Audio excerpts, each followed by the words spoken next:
മമ്മൂട്ടി എന്നെ വിളിച്ച് പറഞ്ഞു, ഇവരുടെ ഒരു കഥയുണ്ട്, താനൊന്ന് കേട്ട് നോക്ക്, എനിക്ക് ആ ക്യാരക്ടർ ഇഷ്ടമാണ്, ഒന്ന് കേട്ടിട്ട് പറ്റുമെങ്കിൽ വർക്ക് ചെയ്യാൻ പറ്റും.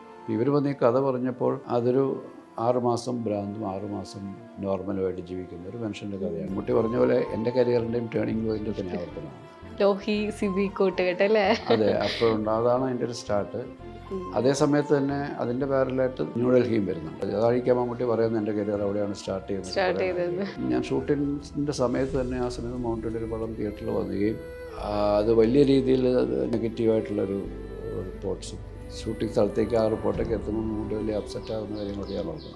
99 ഉസ്താദ് സാറിൻ്റെ തന്നെ പുതിയ മോഹൻലാൽ എന്നൊക്കെ അന്ന് പറഞ്ഞിട്ടുണ്ടായിരുന്നു. അത്തരം സിനിമകൾ, മാസ് ആക്ഷൻ, ഹീറോ സെൻട്രിക് സിനിമകൾ വന്ന് അതിൻ്റെ ഒരു ഭാഗമായിരുന്നു. അല്ല, പൊതുവേ ഉസ്താദിനേക്കാളും ഈ സിനിമയെ നമുക്ക് ആക്ടർ എന്ന നിലയിൽ, സ്റ്റാർ എന്ന നിലയിൽ നരസിംഹം പോലെയുള്ള സിനിമകളാണ്. അപ്പോൾ ആ സിനിമ ഒരു വല്ലാത്ത ഹൈപ്പിലേക്ക് പോയി, വലിയ ഹിറ്റായി. അത് മോഹൻലാൽ എന്ന് പറയുന്ന താരത്തിൻ്റെ ഏറ്റവും പീക്കിലേക്ക് കൊണ്ടെത്തിച്ചൊരു സിനിമയാണ്. അപ്പോൾ അങ്ങനെയുള്ള സിനിമകൾ കാണാനാണ് പിന്നീട് അദ്ദേഹത്തിൻ്റെ പ്രേക്ഷകർ അല്ലെങ്കിൽ അദ്ദേഹത്തിൻ്റെ ആരാധകരായിട്ടുള്ള പ്രേക്ഷകർ ആഗ്രഹിക്കുന്നത്. ഹായ്, ഇന്ന് നമ്മളോടൊപ്പം ഉള്ളത് സംവിധായകൻ സിബി മലയിൽ. Sir, welcome. നമസ്കാരം. ദേവദൂതൻ്റെ റിലീസിന് ശേഷമാണ് നമ്മൾ സംസാരിക്കുന്നത്. സർ, ആ സമയത്ത് പ്രൊമോഷൻ്റെ സമയത്തൊക്കെ സാർ അത്രയും സന്തോഷവാനായിട്ട് കണ്ടിട്ടുണ്ടായിരുന്നു. രഘുനാഥ് പലേരി സാർ ആയാലും സിയാദ് കോക്കർ സാർ ആയാലും എല്ലാവരും ഒരു ചരിത്രത്തിൻ്റെ ഭാഗമാവുമായിരുന്നല്ലോ നിങ്ങൾ. പരാജയപ്പെട്ട ഒരു ചിത്രം 24 വർഷത്തിൻ്റെ ശേഷം മറ്റൊരു തലമുറ സ്വീകരിക്കുന്നു എന്നുള്ളത് എന്താ റിലീസ് കഴിഞ്ഞ് തോന്നണേ? സന്തോഷമാണ്. കാരണം നമ്മൾ തീരെ പ്രതീക്ഷിച്ചതല്ലല്ലോ ഇങ്ങനെയൊരു തിരിച്ചുവരവ് ഈ സിനിമയ്ക്ക്. കാരണം അങ്ങനെ ഒരു ചരിത്രമില്ല. നമുക്ക് തിയേറ്ററുകളിൽ പരാജയപ്പെട്ട അല്ലെങ്കിൽ പ്രേക്ഷകരെ നിരാകരിച്ച ഒരു സിനിമ പിന്നീട് അത് അതിന് ശേഷം ഉണ്ടാകുന്നൊരു തലമുറ അത് കാണാൻ ആഗ്രഹിക്കുകയും അത് തിയേറ്ററിലേക്ക് ഒരു തിയേറ്റർ എക്സ്പീരിയൻസ് അവർക്ക് വേണമെന്നുള്ളൊരാഗ്രഹം ഉണ്ടാകുകയൊക്കെ ചെയ്യുന്നത് അപൂർവമാണ്. അപ്പം ഏതായാലും ഇത് തിയേറ്ററിലേക്ക് വന്നിരിക്കുന്നു. നമ്മൾ പ്രതീക്ഷിച്ചതിന് വളരെയധികം സ്വീകാര്യത തന്നെ ലഭിച്ചിരിക്കുന്നു. വളരെ സന്തോഷമാണ്. അതിലൊരുപാട് ഭാഗങ്ങൾ എടുത്ത് മാറ്റിയിട്ടുണ്ട്. മുമ്പുള്ളത് വെച്ച് നോക്കുമ്പോൾ ഇപ്പോൾ ജഗതി ചേട്ടൻ്റെ ഭാഗങ്ങളൊക്കെ ആയാലും റിലീസിന് മുമ്പും പലേരി സാറുമായി ഞാൻ സംസാരിച്ചപ്പോൾ ആ ഭാഗങ്ങളെക്കുറിച്ച് ചോദിച്ചിരുന്നു. അപ്പോൾ സാർ എങ്ങനെയാണ് അതിൽ എന്തൊക്കെ നമുക്ക് ഒഴിവാക്കാം, എങ്ങനെ ഇത് ഇവരിലേക്ക് കോൺസെൻട്രേറ്റ് ചെയ്യാം എന്നൊക്കെ ഉള്ള ഒരു ആലോചനകൾ വന്നത്? ഇപ്പോൾ എടുത്തു മാറ്റിയ ഭാഗങ്ങളൊക്കെയും ഈ സിനിമയുടെ കഥ പറയാൻ ആവശ്യമുള്ളതല്ല. അത് നമ്മുടെ ഒറിജിനൽ തോട്ടിൽ നിന്നും പിന്നീട് കൂട്ടിച്ചേർത്തതാണ്. കാരണം അത് മോഹൻലാൽ എന്ന് പറയുന്നൊരു ആ സമയത്ത് അദ്ദേഹം നരസിംഹം പോലുള്ള സിനിമകളൊക്കെ ചെയ്ത് വല്ലാത്തൊരു സൂപ്പർ സ്റ്റാർത്തിൻ്റെ ഒരു പീക്കിൽ നിൽക്കുമ്പോൾ അദ്ദേഹത്തിൻ്റെ ഓഡിയൻസിനെ കൂടെ ഒന്ന് പരിഗണിച്ചുകൊണ്ട് നമ്മൾ ചെയ്ത ചില ആഡീഷൻസാണ്. അത് കഥ പറയാൻ ആവശ്യമുണ്ടായിരുന്നില്ല. കുറേ കോമഡിയും കുറച്ച് ആക്ഷൻസും ഒക്കെ ആയിരുന്നു. അന്ന് തന്നെ നമുക്കതിനോട് പൂർണ്ണ തൃപ്തിയോടെ ചെയ്തതല്ല, പക്ഷേ മറ്റ് ഒരു സിനിമയുടെ ഒരു മാർക്കറ്റിംഗ് ഒരു താല്പര്യങ്ങളെയൊക്കെ മുന്നിൽ കണ്ട് ചെയ്തതാണ്. അത് എപ്പോഴും നമ്മുടെ ഉള്ളിൽ ഒരു കല്ലുകടിയായി ഉണ്ടായിരുന്നു. അപ്പോൾ ഇങ്ങനൊരു മൂവ്മെൻ്റ് ഉണ്ടായപ്പോൾ ഇങ്ങനൊരു റീമാസ്റ്ററിങ് റിലീസ് വേർഷൻ എന്ന് പറയുന്നൊരു ഐഡിയയിലേക്ക് അവർ വന്നപ്പോൾ ഞാൻ ആദ്യം പോയി ഇത് കാണുകയും കണ്ട ശേഷം ഞാൻ ആദ്യം പറഞ്ഞത് ഇത് എഡിറ്റ് ചെയ്തിട്ട് ഇറക്കാൻ പാടുള്ളൂ. കാരണം നമുക്കന്ന് പറ്റിയ നമുക്ക് ഒരു നമ്മുടെ കാഴ്ചപ്പാടിൽ അല്ലെങ്കിൽ നമ്മുടെ തീരുമാനങ്ങളിലുണ്ടായൊരു പിഴവാണത്. അപ്പോൾ അതിനെ തിരുത്തിയ ശേഷം മാത്രമേ ഇനി തിയേറ്ററിലേക്ക് അത് പോകാൻ പാടുള്ളൂ എന്നുള്ളൊരു എൻ്റെ ഭാഗത്തു നിന്നുള്ളൊരു അഭിപ്രായം പറയും. അത് അവർ സ്വീകരിക്കുകയും അങ്ങനെ തന്നെയാണ് ആ പൂർണ്ണ സ്വാതന്ത്ര്യത്തോടെ അത് എഡിറ്റ് ചെയ്ത് ഏതാണ്ട് 34 മിനിറ്റാണ് അതിനകത്ത് എഡിറ്റ് ചെയ്ത് മാറ്റിയിരിക്കുന്നത്. അന്ന് 2:46 ഉണ്ടായിരുന്നു, ഇപ്പോൾ 2:12 ആണ്. അന്നും ഇപ്പം നമുക്ക് ചിലതൊക്കെ കോംപ്രമൈസ് ചെയ്യേണ്ടി വരുമല്ലോ ഈ പറഞ്ഞ പോലെ. അപ്പം അന്നും സാറിന് ഈ ഭാഗങ്ങളിൽ തൃപ്തിക്കുറവായിട്ട് തന്നെ ഉണ്ടായിരുന്നോ? നമ്മളത് കൂട്ടിച്ചേർക്കുമ്പോൾ എനിക്കും രഘുവിനും അറിയാം അത് ഈ കഥയുടെ ഒരു പ്രധാന ഘടനയോട് ചേർന്ന് നിൽക്കുന്നതല്ല എന്നറിയാം. ഈ കഥ പറയാൻ ആ രംഗങ്ങളൊന്നും ആവശ്യമില്ല താനും. പക്ഷേ അന്നത്തെ ഒരു പ്രേക്ഷകരുടെ ഒരു താല്പര്യങ്ങളൊക്കെ അതാണെന്ന് നമ്മൾ ഉള്ളൊരു ധാരണയിൽ ചെയ്തതാണ്. ആ ധാരണ ഇപ്പോൾ അത്തരം ഒരു സന്ദേഹം നമുക്ക് ആവശ്യമില്ല. കാരണം ഇപ്പോഴത്തെ പ്രേക്ഷകർ കുറച്ചും കൂടെ അഡ്വാൻസ്ഡ് ആയിട്ട് സിനിമകളെ കാണാൻ തുടങ്ങിയിരിക്കുന്നു എന്നുള്ളതാണ്. അന്ന് തിയേറ്ററിൽ പോയി കണ്ടതാണ്. സാറ് പറഞ്ഞത് ഓർക്കുന്നുണ്ട്, ഒരു ഉച്ചയോടെ അതിൻ്റെ മോഹൻലാൽ സാറ് വിളിച്ചപ്പം ഞാനൊന്നും ഫോൺ എടുത്തില്ല എന്നാണ് സാറ് പറയണേ. വീണ്ടും തിയേറ്ററിൽ ഇത്ര വർഷങ്ങൾക്ക് ശേഷം അതേ പടം മറ്റൊരു ഓഡിയൻസിൻ്റെ കൂടെ കണ്ടപ്പോൾ എങ്ങനെയാണ് തോന്നിയത്? അന്ന് ഞാൻ ഈ സിനിമ തിയേറ്ററിൽ കണ്ടിട്ടില്ല. ഞാൻ റെസ്പോൺസ് മാത്രം. ഞാൻ ചെന്നൈയിലായിരുന്നു. ആ, വളരെ പ്രതീക്ഷയോടുകൂടിയാണ് ആദ്യത്തെ ദിവസം നമ്മളിതിൻ്റെ റിസൾട്ട് അറിയാൻ വെയിറ്റ് ചെയ്തത്. പക്ഷേ ആദ്യത്തെ ഷോ കഴിയുന്നതോടുകൂടി തന്നെ അത് തിയേറ്ററിൽ നിന്നും പൂർണ്ണമായിട്ടുള്ളൊരു നെഗറ്റീവ് റെസ്പോൺസ് വരുന്നു എന്ന് മനസ്സിലാക്കിയാണ്. പക്ഷേ ഇപ്പോൾ ആദ്യത്തെ ദിവസം തിയേറ്ററുകളിൽ പ്രേക്ഷകരോടൊപ്പം തന്നെ കാണാൻ എനിക്കൊരു കോൺഫിഡൻസ് ഉണ്ടായിരുന്നു. ഈ റിലീസ് എന്ന് പറയുന്നത് നമ്മൾ ആഗ്രഹിച്ച, നമ്മൾ പറയാൻ ഉദ്ദേശിച്ച ഒരു കണ്ടൻ്റാണ് ഇപ്പോൾ നമ്മൾ പ്രേക്ഷകരുടെ മുന്നിലേക്ക് കൊണ്ടുവരുന്നത്. അതിനുള്ള ആത്മവിശ്വാസം തന്നെയായിരുന്നു. കാരണം ഈ സിനിമ പരാജയപ്പെട്ട സമയത്തും തിയേറ്ററുകളിൽ നിന്നും നിരാകരിക്കപ്പെട്ട സമയത്തുമൊക്കെയും എൻ്റെ ഉള്ളിൽ ഇതെന്തെങ്കിലും ഞാനത് മറ്റൊരു ഭാഷയിലെങ്കിലും അത് ഷൂട്ട് ചെയ്തിട്ട് ഇത് ഒരു തെറ്റായ ഒരു ഡിസിഷൻ ആയിരുന്നില്ല എന്നുള്ളത് ഒരു പ്രൂവ് ചെയ്യേണ്ട ഒരു ആഗ്രഹം എൻ്റെ ഉള്ളിലുണ്ടായിരുന്നു. അപ്പോൾ അത് മലയാളത്തിൽ ഒരിക്കൽ റിലീസ് ചെയ്ത തിയേറ്ററിൽ വന്നൊരു സിനിമ വീണ്ടും റീമേക്ക് ചെയ്യാന്നുള്ളത് ആരും തയ്യാറാകത്തില്ല. അതുകൊണ്ട് മറ്റേതെങ്കിലും ഭാഷയിൽ ഇതേ കഥ മറ്റൊരു റീമേക്ക് പോലെയോ അല്ലെങ്കിൽ ഒരു പുതിയ ഒരു വേർഷനായിട്ട് ഇതിനെ കൊണ്ടുവരണമെന്നൊക്കെ ഉണ്ടായിരുന്നു. പക്ഷേ അതങ്ങനെ ഒരു സാഹചര്യം ഇതുവരെ ഉണ്ടായില്ല. അപ്പോഴാണ് ഇങ്ങനെയൊരു അപ്രതീക്ഷിതമായൊരു മൂവ്മെൻ്റ് ഉണ്ടായത്. അതിൻ്റെ പരമാവധി അതിനെ ഏറ്റവും നല്ലൊരു വേർഷനായിട്ട് പ്രേക്ഷകരിലേക്ക് എത്തിക്കാനുള്ള ശ്രമമായിരുന്നു. അത് സ്വീകരിക്കപ്പെട്ടു എന്നുള്ളതാണ് ഏറ്റവും വലിയ സന്തോഷം. ഈ ഒരു പശ്ചാത്തലത്തിൽ ആദ്യം ആലോചിച്ച കഥകളുണ്ടല്ലോ, അതിനി മറ്റു ഭാഷകളിലേക്ക് കൊണ്ടുവരാൻ ഈ ഒരു അവസരം തോന്നിക്കുന്നുണ്ടോ? അങ്ങനെ ഇതിൻ്റെ ഒരു ആദ്യത്തെ വേർഷൻ എന്ന് പറയുന്നത് ഒരു ഏറ്റവും 82-ൽ ഉണ്ടാക്കിയൊരു വേർഷനാണ്. അതാണ് ഇതിൻ്റെ ഏറ്റവും ഒറിജിനൽ പ്യുവർ വേർഷൻ. അതാണ് കുട്ടിയുടെ 7 വയസ്സുള്ള കുട്ടിയിലൂടെ പറയുന്നൊരു കഥയായിരുന്നു. രണ്ടാമത് 2000-ലേക്ക് എത്തുമ്പോഴത്തേക്കും അതൊരു ക്യാമ്പസ് ലവ് സ്റ്റോറിയിലേക്ക് നമ്മൾ അങ്ങനത്തെ ഒരു പശ്ചാത്തലമാണ്. മാധവനെയൊക്കെ ആലോചിച്ചു എന്ന് പറയുന്നത്. മാധവൻ എന്ന സിനിമയിൽ അഭിനയിച്ചിട്ടില്ല, പുതിയ ആൾക്കാരെന്ന നിലയിൽ പുതുമുഖങ്ങളായിരുന്നു. മാധവൻ എന്ന സിനിമയിൽ അഭിനയിച്ചിട്ടുള്ള അയാളൊരു ഹിന്ദി സീരിയലുകളൊക്കെ അഭിനയിച്ച് വന്നിരുന്നത്. അങ്ങനെ ആ ഒരു സീരിയലിൽ അയാളെ കണ്ടപ്പോഴാണ് അങ്ങനെ ഒരു ചിന്ത വന്നത്. പക്ഷേ അപ്പോഴേക്കും അയാൾ മണിരത്നത്തിൻ്റെ കൂടെ അലയിപ്പായതിൽ അയാൾ കമ്മിറ്റഡ് ആയിരുന്നു. അപ്പോൾ കുറേ മാസങ്ങൾ അതിനു വേണ്ടി കൊടുക്കേണ്ടി വന്നു. പിന്നെ നമ്മൾ പുതിയ ആൾക്കാരെ അന്വേഷിച്ചു കൊണ്ടിരിക്കുന്ന സമയത്ത്, ഓഡിഷൻസൊക്കെ നടത്തിക്കൊണ്ടിരിക്കുന്ന സമയത്താണ് മോഹൻലാലിൻ്റെ ഒരു അപ്രതീക്ഷിതമായൊരു എൻട്രി വരുന്നത്. അപ്പോൾ അദ്ദേഹം വന്നതോടുകൂടി നമുക്ക് ആ കഥയിൽ അദ്ദേഹത്തെ കൂടെ പരിഗണിച്ചുകൊണ്ടുള്ള അദ്ദേഹത്തിൻ്റെ അന്നത്തെ സ്റ്റാർഡത്തെയൊക്കെ പരിഗണിച്ചുകൊണ്ടുള്ള മാറ്റങ്ങൾ വരുത്തേണ്ടി വന്നു.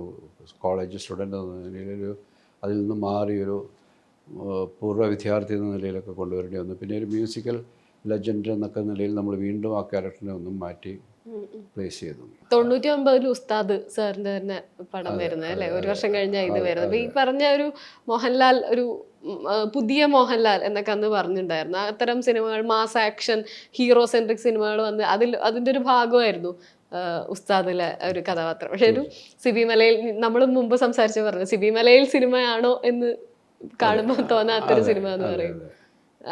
അങ്ങനെ അതും കൂടി ഇതിൻ്റെ ഒരു ഭാഗമായിട്ട് തോന്നിയിട്ടുണ്ടോ? അന്നത്തെ ഒരു ആക്സെപ്റ്റൻസ് കുറഞ്ഞതിൻ്റെ ഈ ഉസ്താദും സാറ് ചെയ്തൊരു പടം അത് കഴിഞ്ഞ്? അല്ല, പൊതുവേ ഉസ്താദിനേക്കാളും ഈ സിനിമയെ നമുക്ക് ഈ സിനിമയുടെ ഒരു ലയബിലിറ്റി എന്ന് പറയാം. അത് ആക്ടർ എന്ന നിലയിൽ, ഒരു സ്റ്റാർഡം എന്ന നിലയിൽ നരസിംഹം പോലെയുള്ള സിനിമകളാണ്. സെയിം ഇയർ ആണ്. അതെ, ആ വർഷം 2000 ആദ്യം ഇറങ്ങിയതാണ്. എനിക്ക് തോന്നുന്നു ഓണത്തിനോ മറ്റോ ഇറങ്ങിയ, അതിന് മുമ്പോ വിഷുവിനോ മറ്റോ ഇറങ്ങിയ സിനിമയാണ്. അപ്പോൾ ആ സിനിമ ഒരു വല്ലാത്ത ഹൈപ്പിലേക്ക് പോയി, വലിയ ഹിറ്റായി. അത് മോഹൻലാൽ എന്ന് പറയുന്ന താരത്തിന് ഏറ്റവും പീക്കിലേക്ക് കൊണ്ടെത്തിച്ചൊരു സിനിമയാണ്.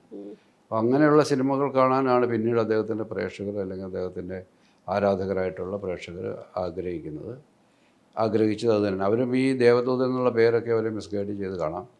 പിന്നെ നമ്മുടെ ഭാഗത്തുനിന്ന് അന്ന് മാർക്കറ്റിലേക്ക് ഉണ്ടായ മിസ്റ്റേക്ക് ഉണ്ട്. കാരണം ഇതിൻ്റെ ഒരു ആദ്യത്തെ പോസ്റ്റേഴ്സൊക്കെ ഇച്ചിരി ആക്ഷൻ സീക്വൻസൊക്കെ ഇട്ടുണ്ട്. ആക്ഷൻ രംഗങ്ങളൊക്കെയാണ് ആദ്യത്തെ പോസ്റ്ററുകളിൽ വന്നത്. അത് നമ്മളുടെ ഒരു മാർക്കറ്റിംഗ് അപ്രോച്ചിൽ വന്നൊരു പിഴവാണ് അന്ന്. പക്ഷേ ഞാനിങ്ങനെ എഴുതി കണ്ടതാണ്, ഒരു ലവ് സ്റ്റോറി എന്നുള്ള രീതി മാർക്കറ്റ് ചെയ്തിരുന്നു. ഞാൻ പലേരി സാറോട് ചോദിച്ചപ്പോൾ സാറിന് അത് അത്ര ഒരു ധാരണ ഇല്ല എന്ന് പറഞ്ഞു. ഇല്ല, നമ്മൾ അന്ന് വെച്ചാൽ ആദ്യം വരുന്ന പോസ്റ്ററുകളാണല്ലോ ആൾക്കാർ കൂടി, പ്രത്യേകിച്ച് ഈ മാഗസിനുകളിലൊക്കെ എഴുതി വരുന്നതിനേക്കാൾ കൂടുതൽ ആൾക്കാരുടെ ശ്രദ്ധ വരുന്നത് ഈ അവർ നേരിൽ കാണുന്ന വഴിയരിയിൽ കാണുന്ന പോസ്റ്ററുകളിലേക്കാണ്. അതൊക്കെ കുറച്ച് ആക്ഷൻ രംഗങ്ങൾ കൂടെ ഇൻക്ലൂഡ് ചെയ്ത പോസ്റ്റേഴ്സായിരുന്നു. വിശാൽ കൃഷ്ണമൂർത്തിയുടെ ആ ഒരു ഇൻട്രോയിലൊക്കെ വരുന്ന സാറിന്റെ ഒരു തുടക്കം ആലോചിച്ച് കഴിഞ്ഞാൽ, പ്രിയൻ സാറിന്റെ, ഫാസിൽ സാറിന്റെ കൂടെ അസോസിയേറ്റ് ആയി പ്രിയൻ സാർ, നിങ്ങൾ സുഹൃത്തുക്കളാണ്, നിങ്ങൾ ഈ പറഞ്ഞ പോലെ അസോസിയേറ്റ് ചെയ്തും അങ്ങോട്ടും ഇങ്ങോട്ടും സ്ക്രിപ്റ്റ് ചെയ്തും ഒക്കെയാണ് തുടങ്ങുന്നത്. മുത്താരം കുന്ന് പിയൂല് ശ്രീനിവാസൻ സാറിന്റെ സ്ക്രിപ്റ്റില് എങ്ങനെയാ ആ കഥ ആദ്യത്തേതായി സംഭവിക്കണേ? ഞാൻ ആദ്യ സിനിമയ്ക്ക് വേണ്ടിയിട്ട് തുടങ്ങിയത്, ആദ്യം സിനിമ ചെയ്യാനുള്ള ഓഫർ വരുന്നത് നവോദയയിൽ നിന്നാണ്. അവർക്ക് വേണ്ടിയിട്ടാണ് ഈ കഥ നമ്മൾ ഒരുക്കിയത്, എഴുതി പൂർത്തീകരിച്ചത്. പക്ഷേ അത് അന്ന് ഒരു കഥ ഇഷ്ടപ്പെട്ടു, അവർ കഥ സ്ക്രിപ്റ്റ് ലോക്ക് ചെയ്തെങ്കിൽ പോലും പിന്നെ ഒരു പ്രോജക്റ്റായിട്ട് അത് മൂവ് ചെയ്യുന്ന സമയത്ത് അവിടുന്ന് അത് മുന്നോട്ട് കൊണ്ടുപോയില്ല. ഇതേ കഥ ഇതിൻ്റെ 7 വയസ്സുള്ള കുട്ടിയുടെ കഥയാണ്. അതാണ് ആദ്യത്തെ എൻ്റെ സിനിമയ്ക്ക് ഞാൻ കണ്ടെത്തിയ കഥ. ശരി, അന്ന് പലേരി സാറ് പലേരിയായിട്ടാണ് 82, 83 ദേവദൂതൻ്റെ ഒറിജിനൽ കഥ. അന്ന് 7 Bells ആയിരുന്നു അതിൻ്റെ പേര്. അത് പക്ഷേ അത് ടേക്ക് ഓഫ് ചെയ്തില്ല. അത് കഴിഞ്ഞാണ് ഞാൻ പിന്നെ ഫാസിലിൻ്റെ കൂടെ ഒരു പടം കൂടെ ചെയ്തത്, മാമാട്ടിക്കുട്ടിയമ്മ. അതിനുശേഷം ആ സമയത്താണ് പ്രിയൻ പുതിയ പ്രോജക്റ്റ്, അദ്ദേഹത്തിൻ്റെ ആദ്യത്തെ സിനിമ വരികയും അപ്പോൾ അതിൻ്റെ കൂടെ ഞങ്ങൾ ഒരുമിച്ച് പ്രിയൻ്റെ കൂടെ വർക്ക് ചെയ്തു. ആ പ്രിയൻ്റെ കൂടെ രണ്ടാമത്തെ സിനിമ ചെയ്യുമ്പോഴാണ് ഒരു പുതിയ പ്രൊഡ്യൂസർ വരുന്നത്.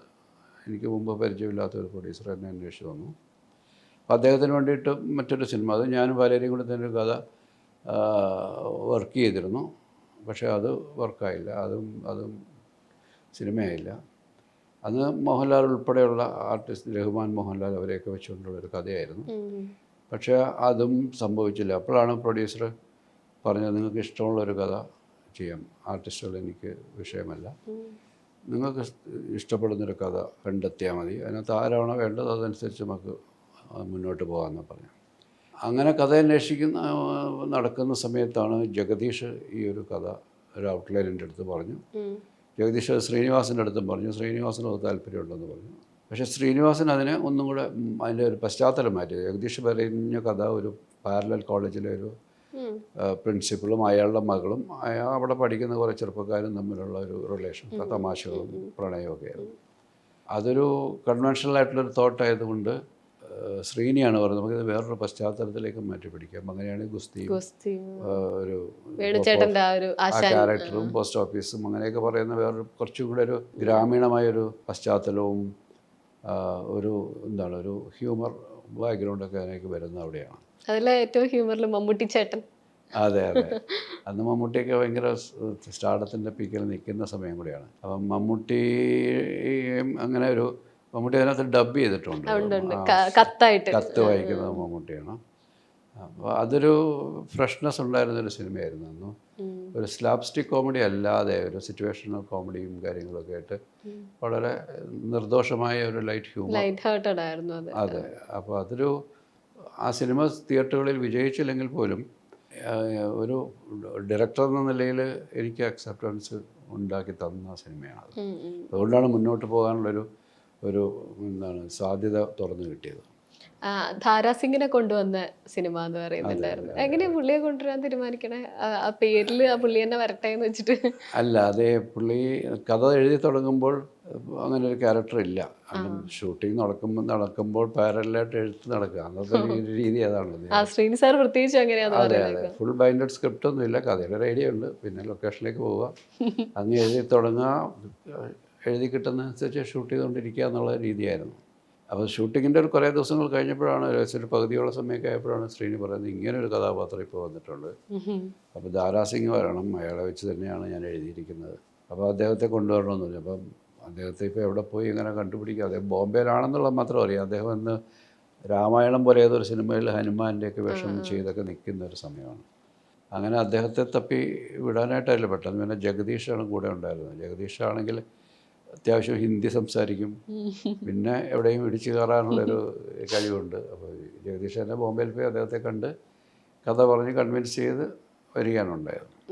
അതൊരു അപ്രതീക്ഷിതമായൊരു എൻട്രി ആയിരുന്നു. അതിപ്പോഴും അത് ധാരാസിംഗ് അഭിനയിച്ച പടം എന്നുള്ളൊരു ഇതും കൂടെ അതിനുണ്ടല്ലോ. ശങ്കർ സാറിന് ഞാൻ കഴിഞ്ഞ മാസം പുള്ളിയുടെ ഈ അടുത്ത് ഇറങ്ങിയ എഴുത്തോലയുടെ ഭാഗമായിട്ട് സംസാരിച്ചപ്പോൾ ഈ ചേക്കേറാൻ ഒരു ചില്ല എന്താ സ്വന്തമായി ഒറ്റയ്ക്ക് പ്രൊഡ്യൂസ് ചെയ്യാം, അതിൻ്റെ മുന്നേ ഒന്നിച്ച് പ്രൊഡ്യൂസ് ചെയ്തല്ലേ. അപ്പോൾ പറഞ്ഞു ഇങ്ങനെ സിബി ഞാനും സുഹൃത്തുക്കളായിരുന്നു, അപ്പോൾ ഞങ്ങൾ സിബിക്ക് എൻ്റെ നമുക്കൊന്നിച്ചൊരു പടം ചെയ്യാന്നുള്ളൊരു തീരുമാനത്തിൻ്റെ പുറത്താണ് ഞങ്ങൾ ആ പടം ചെയ്തത്. ഈ ഇടയ്ക്ക് മുകേഷ് ഏട്ടൻ്റെ ഒരു വ്ളോഗിൽ ചേക്കേറാൻ ഒരു ജില്ല എന്നുള്ള പേരിനെ പറ്റിയുള്ളൊരു കോമഡി, ചെങ്ങന്നൂർ ജില്ല. അത് ഈ ശങ്കറിൻ്റെ ഞാൻ ഈ ആദ്യത്തെ സിനിമ കഴിഞ്ഞിട്ട് പിന്നെ ഒരു സിനിമ വന്നില്ല, സക്സസ് ആകുമ്പോഴല്ലേ ആൾക്കാർ അടുത്ത സിനിമയ്ക്ക് വിളിക്കുള്ളൂ. അതുകൊണ്ട് നമ്മൾ ഇയാളുടെ വർക്ക് കൊള്ളാം, ആൾ കൊള്ളാം എന്നൊക്കെ പറഞ്ഞാൽ പടം ഓടിയില്ല എന്നുള്ളൊരു കുറവുണ്ടല്ലോ. അങ്ങനെ അപ്പം പിന്നെ എന്താണ് അടുത്തൊരു പ്രോജക്റ്റ് ഒന്നും ഓണായി വന്നില്ല. അപ്പോൾ ശങ്കറുമായിട്ടുള്ള സൗഹൃദം നേരത്തെ ഉണ്ട്. മഞ്ഞിൽ പിരിഞ്ഞ പൂക്കൾ, മഞ്ഞിൽ പിരിഞ്ഞ പൂക്കൾ തൊട്ടേ ഉണ്ട്. പ്രിയനും ശങ്കറുമായിട്ട് കണ്ടുമുട്ടുന്നതിന് മുമ്പ് തന്നെ പ്രിയൻ മഞ്ഞിൽ പിരിഞ്ഞ പൂക്കളൊന്നും ഇല്ലായിരുന്നല്ലോ. അപ്പം അന്ന് തൊട്ടുള്ള ബന്ധമുണ്ട്. അപ്പോൾ ഇങ്ങനെ ഒരു ദിവസം ആ സമയത്ത് പ്രിയൻ ചെയ്തൊരു പടമുണ്ട്, പറയാനും വയ്യ പറയാതിരിക്കാനും വയ്യ എന്ന് പറഞ്ഞൊരു സിനിമ. അവിടെ ചെന്നൈയിൽ ഷൂട്ടിംഗ് നടക്കുന്നുണ്ട്. അപ്പോൾ ഞാൻ ആ ലൊക്കേഷനിലൊക്കെ എല്ലാവരും സുഹൃത്തുക്കളായതുകൊണ്ട് അവിടെ പോയ സമയത്താണ് ശങ്കർ എന്നെ വിളിച്ചിട്ട് പറഞ്ഞത്, ഞാനൊരു ഹിന്ദി പടത്തിൻ്റെ റൈറ്റ്സ് വാങ്ങി, സാഹിബ് എന്ന് മറ്റാണ് സിനിമയുടെ പേര്, അനിൽ കപൂർ അഭിനയിച്ചത്. അപ്പോൾ അതെനിക്ക് മലയാളത്തിൽ ചെയ്താൽ കൊള്ളാം എന്ന് പറഞ്ഞു. അത് ചെയ്യാൻ പറ്റുമോ എന്ന് ചോദിച്ചു. നമുക്ക് ചെയ്യാമെന്ന് പറഞ്ഞു. കാരണം നമുക്കിനി അടുത്തൊരു പ്രോജക്റ്റ് ഓണായില്ലെങ്കിൽ ചിലപ്പോൾ കണ്ടിന്യൂസ് ആയിട്ട് നമ്മളൊരു വലിയ ഗ്യാപ്പ് ഇട്ടല്ല തുടക്കക്കാരെ സംബന്ധിച്ചോളം പിന്നീട് അടുത്തൊരു പ്രോജക്റ്റ് വരിക. അപ്പോൾ ഒരു സർവൈവലിൻ്റെ ഭാഗമായിട്ടാണ് ഞാൻ ആ പ്രോജക്റ്റ് ചെയ്യാനായിട്ട് സമ്മതിച്ചത്. അങ്ങനെ ആ കഥ, ആ കാസറ്റ് കണ്ടു. അപ്പോൾ പ്രിയൻ അതിൻ്റെ മലയാളത്തിലേക്ക് അത് എഴുതി തരാമെന്ന് പറഞ്ഞു. അങ്ങനെ അത് പ്രിയനാണ് ട്രാൻസ്ലേഷൻ നടത്തിയത്. സ്ക്രിപ്റ്റ് എന്ന് പറയുന്നത് ആ ഒറിജിനൽ വീഡിയോ കാസറ്റിൽ നിന്നും അത് കണ്ടിട്ട് പ്രിയൻ മലയാളത്തിൻ്റെ ഒരു വേർഷൻ ഉണ്ടാക്കി തന്നു. അങ്ങനെയാണ് ആ പ്രോജക്റ്റ് നടക്കുന്നത്. അപ്പോൾ അതിന് വേണിച്ചേട്ടനാണ് സിനിമയ്ക്ക് ഈ ഒരു പേര് സജസ്റ്റ് കഥ രസകരമായിട്ട് മുകേഷ് ഏട്ടൻ പറഞ്ഞിട്ട്. അപ്പോൾ ഈ ശങ്കറിൻ്റെ അനുജനുണ്ട് കൃഷ്ണകുമാർ എന്ന് പറഞ്ഞിട്ട്, പുള്ളിക്ക് മലയാളം അത്ര പെടുത്തില്ല. അവരൊക്കെ തമിഴ്നാട്ടിൽ ജനിച്ചു വളർന്നവരൊക്കെ ഉണ്ട്. പുള്ളിക്ക് അവർക്ക് മലയാളം വലിയ ഫ്ലുവൻ്റ് അല്ല. അപ്പോൾ അവർ പറഞ്ഞതാണ് ചെങ്ങന്നൂർ ജില്ല പക്ഷിക്കൂട് എന്നൊക്കെ പറഞ്ഞ് മുകേഷ് ഏട്ടൻ പറയുന്നതൊക്കെ നല്ല രസമായിരുന്നു. പുള്ളിയെ പ്രൊഡ്യൂസ് ചെയ്യാന്നൊക്കെ തീരുമാനിച്ചു. ശങ്കർ പ്രൊഡ്യൂസ് ചെയ്യാൻ വേണ്ടിയാണ്. പുള്ളിക്കൊരു ആ കഥയിൽ പുള്ളിക്ക് വലിയ കോൺഫിഡൻസ് ഉണ്ടായിരുന്നു. അപ്പോൾ പുള്ളിക്ക് അങ്ങനത്തെ ഒരു അതുവരെയും പുള്ളി ഈ റൊമാൻറ്റിക് ഹീറോ എന്നൊക്കെ പറയുന്ന ലെവലിൽ നിൽക്കുകയാണ്. അപ്പോൾ കുറച്ചും കൂടി ഒരു സീരിയസ് വേർഷൻ ചെയ്യണമെന്നൊക്കെ പറഞ്ഞിട്ടാണ്. അത് മെയിൻ തിയേറ്ററുകളിൽ വലിയ രീതിയിൽ സക്സസ് ആയില്ല. പക്ഷേ അതിൻ്റെ ബി സീസൺ അന്ന് അങ്ങനെ ഉണ്ടായിരുന്നു. A centre, B centre, C centre എന്ന് പറയുന്നുണ്ട്. ഇപ്പോൾ റിലീസ് എ സെൻറ്ററിലായിരിക്കും. അത് കഴിഞ്ഞത്തെ ഷിഫ്റ്റിംഗ് സെൻറ്റേഴ്സ് എന്ന് പറയുന്നത് ബി ക്ലാസ്, ചെറിയ തിയേറ്റർ അല്ലേ, കുറച്ചുകൂടെ ടൗണിലല്ലാത്ത. അന്നൊരു 14-15 സ്റ്റേഷൻസേ ആദ്യം ഉണ്ടാവുള്ളൂ. ടാക്കീസുകൾ എന്നൊക്കെ പറയുന്നത്. അല്ല, തിയേറ്റർ ഇനീഷ്യൽ റിലീസ് എന്ന് പറയുന്നത് ഒരു മെയിൻ സെൻറ്റേഴ്സ്, അതായത് ഒരു ഡിസ്ട്രിക്ട് ഹെഡ് ക്വാർട്ടേഴ്സിലേക്കുള്ള തിയേറ്ററുകൾ. ഒരു 10-14 തിയേറ്ററുകളൊക്കെ അന്നൊരു ഇനീഷ്യൽ റിലീസ് ഉണ്ടാകാറുള്ളൂ. രണ്ടാം ഘട്ട റിലീസ് എന്ന് പറയുന്നത് കുറച്ചും കൂടെ ചെറിയ ടൗണുകളിലേക്കും അടുത്ത മൂന്നാം ഘട്ട റിലീസ് വില്ലേജസിലേക്ക് പോകുന്നു. അങ്ങനെ 3 ഘട്ടമായിരുന്നു. അതുകൊണ്ട് തന്നെ ഇപ്പോൾ ഓഡിയൻസിൻ്റെ ഒരു ടേസ്റ്റിലും അത് ആ ഡിഫറൻസ്. അർബൻ ഏരിയയിലുള്ള ആൾക്കാർ ഇഷ്ടപ്പെടുന്ന സിനിമ ചിലപ്പോൾ താഴോട്ട് ഒരു സെമി റൂറൽ ഏരിയയിലുള്ള ആൾക്കാർ സ്വീകരിക്കണമെന്നില്ല. ചിലപ്പോൾ അർബൻ ഏരിയയിൽ വർക്ക് ചെയ്യാത്ത സിനിമ താഴെ വർക്ക് ചെയ്യും. അങ്ങനെയൊക്കെ ഉണ്ടായി. ചിലപ്പം ഇത് എല്ലായിടത്തും ഒരേപോലെ വർക്ക് ചെയ്യുന്നതാണ് സൂപ്പർ ഹിറ്റ് സിനിമകളായിട്ട് മാറുന്നത്. ഈ സിനിമയെ സംബന്ധിച്ചോളം ഇതുപോലെ ഇനീഷ്യൽ റിലീസിങ് സെൻറ്റേഴ്സിൽ വലിയ സ്വീകാര്യത ഉണ്ടായില്ല. പക്ഷേ BC സെൻറ്റേഴ്സിൽ അത് വലിയ രീതിയിൽ സ്വീകരിക്കപ്പെട്ടു. അത് പ്രൊഡ്യൂസർക്കും ഡിസ്ട്രിബ്യൂട്ടർക്കും നല്ല രീതിയിൽ അത് ലാഭം കിട്ടിയൊരു സിനിമയാണ്. ശങ്കർ സാറിന് പിന്നെ ആലോചിച്ചിട്ടുണ്ടായിരുന്നില്ലേ? കാരണം പുള്ളിയുടെ ഒരു എന്താ പറയുക, ഒരു ഗ്രാഫ് താഴോട്ട് വന്നതായിരുന്നു പിന്നീട് അങ്ങോട്ട്. അതെ, പിന്നെ പുള്ളിയെ സംബന്ധിച്ചോളം പുള്ളി ടൈപ്പ് വേഷങ്ങൾ ചെയ്തിട്ടേ എല്ലാ സിനിമയിലും പുള്ളി ചെയ്യുന്ന ക്യാരക്ടേഴ്സൊക്കെ ഇങ്ങനത്തെ റൊമാൻറ്റിക് ക്യാരക്ടേഴ്സ് വരികയും അതേ സമയത്ത് ഒരുമിച്ച് വന്ന ആളിൽ മോഹൻലാൽ വില്ലൻ റോളുകളിൽ നിന്ന് പതുക്കെ ഹീറോ റോളുകളിലേക്ക് മാറുകയൊക്കെ ചെയ്തു. ആ ട്രാൻസിഷൻ്റെ എവിടെ വെച്ചിട്ടാണ് ശങ്കർ ഇങ്ങനെ ഒരു മഞ്ഞിലിരിഞ്ഞ പൂക്കളുടെ നായകനും വില്ലനും. അതെ, അവർ നേരെ രണ്ടുപേരുടെയും ഒരു പോപ്പുലാരിറ്റിയിൽ പെട്ടെന്ന് അങ്ങോട്ടും ഇങ്ങോട്ടും ഒരു ഷിഫ്റ്റ് വന്നു. ഈ പറഞ്ഞ സിനിമകളൊക്കെ ചെയ്യുന്ന സമയത്തും പല എനിക്ക് തോന്നുന്നു രാരീരം വരുമ്പോൾ പെരുമ്പടവം ശ്രീധരൻ വരുന്നു, അപ്പോഴൊന്നും ലോഹി സാറിനെ കണ്ടുകൂട്ടിയിട്ടില്ലല്ലോ. ഇതിനൊക്കെ ശേഷമല്ലേ വരുന്നത്? തനിയാവർത്തനത്തിന് തൊട്ട് മുമ്പാണോ? തനിയാവർത്തനത്തിന് തൊട്ട് മുമ്പാണ് ഈ രാരീരം ചെയ്യുന്നത്. ഈ രാരീരവും ഇതുപോലെ തന്നെയാണ്. നമ്മളൊരു ഇനീഷ്യലായിട്ട് നമ്മുടെ ഒരു തുടക്കകാലം ആയതുകൊണ്ടും നമ്മുടെ ഒരു സർവൈവൽ ഒരു പീരീഡാണത്. കാരണം വെച്ചാൽ അത് തിയേറ്ററുകളിൽ അത്യാവശ്യം ഒരു സക്സസ് എന്ന് പറയുന്നാൽ പ്രൊഡ്യൂസർ ഡിസ്ട്രിബ്യൂട്ടർ അവർക്കൊക്കെ സേഫായെങ്കിലും അങ്ങനെ ഒരു ഹിറ്റ് സിനിമ എന്ന രീതിയിലൊന്നും അടയാളപ്പെടുത്തപ്പെട്ടില്ല.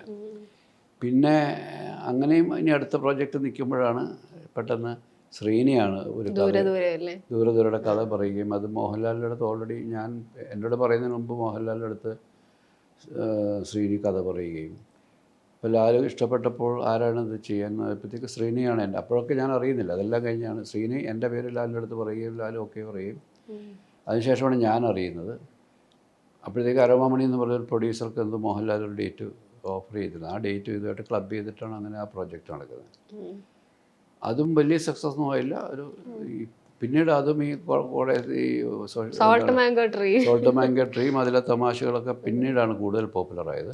അത് മലപ്പുറം ഭാഗത്തേക്കല്ലേ ഷൂട്ട് ചെയ്തത്? അത് കോഴിക്കോട് ഫറോക്കില്ല, എൻ്റെ നാടിൻ്റെ അടുത്താണ്. അതെ അതെ, അവിടെയാണ് ആ സ്കൂൾ സെറ്റൊക്കെ ഇട്ട്. അതെ, പണ്ട് കുട്ടികളാകുമ്പോൾ പറയും നമ്മളിവിടെ ഷൂട്ട് ചെയ്ത സിനിമയാട്ടോ എന്ന് പറഞ്ഞിട്ടാണ് ഈ സിനിമ ടി വി കാണുക. അതെ അതെ, അത് ഇതുപോലെ കൊമേഴ്ഷ്യലി ഒരു വലിയ സക്സസ് ഒന്നും ആയില്ല, ഒരു ആവറേജ് ലെവലിൽ പോയി കൂടാ. പിന്നീട് അതൊരു ആൾക്കാർ ഈ പറയുന്ന പോലെ ടി വിയിലൊക്കെ വന്ന് കണ്ടപ്പോഴാണ് കുറച്ചും കൂടെയൊക്കെ അതിനെ ആസ്വദിച്ചത്. പിന്നെ നാഷണൽ അവാർഡ് കിട്ടുക എന്നൊക്കെ പറയുമ്പോഴത്തേക്കാണ് എനിക്ക് അതാണൊരു ഭാഗ്യമല്ലോ. മൂന്നാമത്തെ സിനിമയ്ക്ക് ഒരു നാഷണൽ അവാർഡ് വരുന്നു, നമ്മൾ പ്രതീക്ഷിക്കാത്ത അങ്ങനെ ഒരു കാറ്റഗറി ഉണ്ടെന്ന് പോലും എപ്പോഴും അറിയുന്നത്. Best film on social issues എന്നൊക്കെ പറഞ്ഞിട്ടാണ്. അപ്പം അങ്ങനെ ഒരു കാറ്റഗറിയോ അതിനുവേണ്ടി ശ്രമിച്ചോ ചെയ്യുന്നില്ല, നമ്മൾ എല്ലാ സിനിമയും ചെയ്യുന്ന പോലെ അങ്ങ് ചെയ്തതാണ്. അത് കഴിഞ്ഞപ്പോഴും വീണ്ടും ഈ ഒരു സർവൈവൽ ഇഷ്യൂ ഉണ്ട്. അത് നടന്നുകൊണ്ടിരിക്കുന്നത് അതിൻ്റെ ഒരു അവസാന ഘട്ടത്തിലേക്ക് എത്തുമ്പോഴാണ് ശാരീരത്തിന് വേണ്ടിയിട്ടുള്ളൊരു കോൾ വരുന്നത്. അത് വന്നപ്പോഴും അതും എനിക്ക് ഞാൻ ആദ്യമായിട്ട് കാണുന്നൊരു പ്രൊഡ്യൂസറാണ്. ഇതിന് മുമ്പ് പരിചയമൊന്നും ഇല്ലാത്ത പുള്ളിയാണ്. അന്ന് ജഗൻ പിക്ചേഴ്സ് എന്നാണ് പേര് അവരുടെ. അത് പിന്നീട് ആ പുള്ളിയും കൂടെ ചേർന്നിട്ടാണ് പിന്നെ ന്യൂ സാഗ ഫിലിംസൊക്കെ ഉണ്ടാകുന്നത്. ജഗൻ പിക്ചേഴ്സിന് അവരും ഒരുപാട് സക്സസ് മൂവീസ് ചെയ്തുകൊണ്ടിരിക്കുകയാണ്. ചക്കരയും എന്നൊക്കെ പറയുന്ന രീതിയിലുള്ള ബേബി ശാലിനിയൊക്കെ വെച്ചിട്ടുള്ള വലിയ ഹിറ്റ് സിനിമകളൊക്കെ ചെയ്ത് നിൽക്കുന്ന സമയമാണ്. അപ്പോൾ അവരാണ് അവർക്കൊരു സിനിമ അവർ പിന്നെ കഥയൊന്നുമില്ല, ഒരു സിനിമ ചെയ്യണമെന്ന് പറഞ്ഞ് വിളിക്കുകയാണ്. അങ്ങനെ പല കഥകൾ അന്വേഷിച്ച് അവരുടെ തന്നെ സുഹൃത്തുക്കളായ 1-2 പേരൊക്കെ വന്ന് കഥകളൊക്കെ പറഞ്ഞ് ആ കഥയിലൊക്കെ കുറച്ച് നേരം വർക്ക് ചെയ്തു. അന്ന് ആ കഥ എഴുതാൻ വേണ്ടി വേണുനാഗവള്ളിനെയൊക്കെ കൊണ്ടുവന്നു. വേണുനാഗവള്ളി കുറച്ച് ഇരുന്നിട്ട് പുള്ളിക്ക് അത് ചെയ്യാനുള്ളൊരു മുന്നോട്ട് പോകാൻ കഴിഞ്ഞില്ല. അത് കഴിഞ്ഞിട്ടാണ് ഈ പെരുമ്പടവം ശ്രീധരനിലേക്ക് എത്തുന്നത്. പെരുമ്പടവം ശ്രീധരനെ എങ്ങനെയാണ് ആരാണ് സജസ്റ്റ് ചെയ്ത് എനിക്കൊരിക്കുന്നു പ്രൊഡ്യൂസറുടെ ഭാഗത്തു നിന്നൊക്കെ തന്നെ ആയിരിക്കാം. അദ്ദേഹം അത്തരം രീതിയിലുള്ള സിനിമകൾ എഴുതി വഴക്കമൊന്നുമില്ല. അദ്ദേഹം അതെ, നല്ല രീതിയിൽ മികച്ച ഒരു നോവലിസ്റ്റാണ് അദ്ദേഹം. അപ്പോൾ അദ്ദേഹത്തിൻ്റെ അദ്ദേഹം എഴുതുന്ന നോവലുകളുടെയും ഒക്കെ നിലവാരത്തിനൊത്ത സിനിമയല്ല ഇത്. എന്തുകൊണ്ടാണ് അദ്ദേഹത്തിന് ആ സമയത്തേക്ക് കൊണ്ടുവന്നതെന്ന് എനിക്കറിയില്ല. ഏതായാലും അദ്ദേഹം അതിനൊക്കെ വളരെ ഉയരത്തിൽ നിൽക്കുന്ന ഒരു എഴുത്തുകാരനാണ്. പക്ഷേ അദ്ദേഹം എന്തോ എന്നോടുള്ള താല്പര്യങ്ങളൊക്കെ ആയിരിക്കും. അന്ന് പരിചയപ്പെട്ട് കഴിഞ്ഞപ്പോൾ വലിയ അടുത്ത സൗഹൃദമൊക്കെ ഉണ്ടായിരുന്നു. അപ്പം അദ്ദേഹം അത് എഴുതി തന്നു. പിന്നെ അതും ഒരു ആവറേജ് ഹിറ്റ് മാത്രമേ ഉള്ളൂ, വലിയ സക്സസ് ഒന്നും ആയില്ല. ആ സമയത്തേക്ക് മമ്മൂട്ടിയുടെ ഒരു കരിയർ ഗ്രാഫും ഇച്ചിരി താഴ്ന്ന സമയമായിരുന്നു. അന്നിങ്ങനെ പറഞ്ഞിട്ടുണ്ട് മമ്മൂക്കാരൻ. എനിക്കൊന്നൊരു പഴയ ഇൻ്റർവ്യൂവിൽ പറയുന്നുണ്ട് ന്യൂഡൽഹി അതേ വർഷം തനിയാവർത്തനം വരുന്നത്. ആ സമയത്താണ് ഞാൻ ശരിക്കും കരിയർ സ്റ്റാർട്ട് ചെയ്തു എന്ന് വിചാരിക്കുന്നത്. ആ ഒരു ഞാൻ വായിച്ചതാണ് ഇങ്ങനെ മമ്മൂട്ടി കുട്ടി പെട്ടി എന്ന് പറയുന്ന ഒരു പീരീഡ് ഉണ്ടായിരുന്നു. പ്രത്യേകിച്ച് ഈ എറണാകുളം ബെൽറ്റ് എന്നൊക്കെ പറഞ്ഞ് അങ്ങനെ ഒരു സങ്കല്പം ഉണ്ടായിരുന്നു. എറണാകുളത്ത് നിന്നുള്ള കുറേ എഴുത്തുകാരും ഡയറക്ടേഴ്സും ഒക്കെ കൂടെ ഉണ്ടായിരുന്ന ആ ഒരു മമ്മൂട്ടി അതിനകത്തായിരുന്നു കൂടുതൽ വർക്ക് ചെയ്തത്. ഫാമിലി മാൻ ഇങ്ങനെ അത്യാവശ്യം ഭയങ്കര സെൻറ്റിമെൻറ്റ്സും ഒക്കെ ആയിട്ടുള്ള കഥകളാണ് ആ സമയത്ത് ചെയ്തത്. ഭയങ്കര ഡീപ് സെന്റിമെന്റ്സും ഒരു വല്ലാത്ത